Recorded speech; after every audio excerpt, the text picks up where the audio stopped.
So आपण आपल्या घरातल्या देवांची रोज पूजा करणं का महत्वाचं आहे? कारण आपण बाहेर जातो, इतक्या लोकांना भेटतो, आपले विचार असतात चांगले वाईट, आपण केलेली कर्म असतात, कधी चांगली असतात कधी वाईट असतात, कोणाला कधी दुखवलेलं असतं, कोणाला कधी मोठ्या आवाजात बोलले, आणि ही सगळी एनर्जी घेऊन आपण घरी येतोय. Please understand.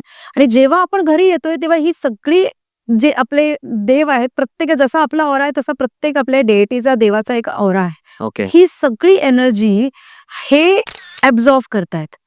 त्याच्यामुळे जसं आपण आपल्या रोज आंघोळ करतो ना, तसं देवाने रोज आंघोळ घालणं महत्वाचं आहे, कारण ऑरा क्लेन्झिंग आहे. जसं आपण रोज आंघोळ करतोय कारण ते आपण आपला ऑरा क्लेन्स करतोय, सिमिलरली देवाला आपण रोज आंघोळ घालून त्यांचा ऑरा क्लेन्स करणं हे तितकंच महत्वाचं आहे. आणि म्हणून घरामध्ये जर तुम्ही रोज तुम्हाला पूजा करणं शक्य नसेल तर कृपा करून मंदिर ठेवू नये.